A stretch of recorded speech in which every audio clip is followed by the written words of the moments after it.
السلام عليكم يا جماعة. حصل معي موقف أنا بصراحة مش عارف أفسره بإيه.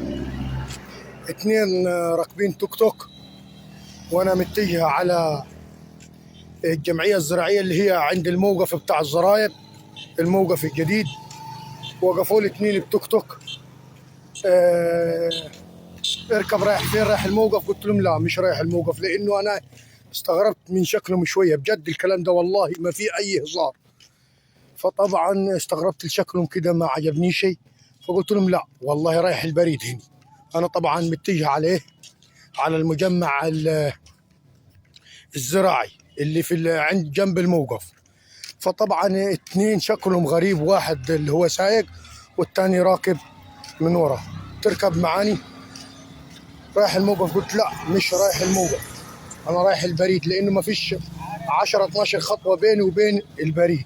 طب اركب معانا تعالى. قلت لهم لا والله انا رايح البريد.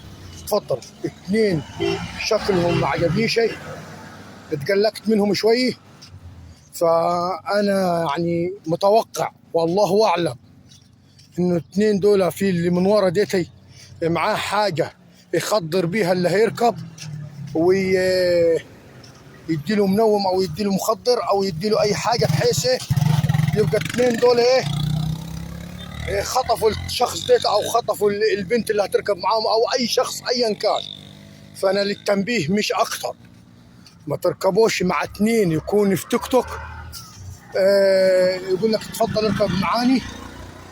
فما خلي بالك، انا حرصا يعني توجيها، مش لكن انا شكيت مجرد شك، ولكن مش متاكد، عشان ما حدش يقول لي انت ما تتفزلك او انت ما تخترع او انت بتجيب حاجات من عقليتك. فيا جماعه كل واحد ياخذ الحرص وياخذ باله. اديني انا كده موجهت للمجمع الزراعي، وربنا يسترها معانا ومعاكم. انا بس مجرد تبليغه مش اكتر ولا اقل، خوفا على البنات او خوفا على الشباب او خوفا على اي واحد هيركب توك توك ومش متاكد مين اللي هيركب معاه. تحياتي لكم بيوم بالعمدي.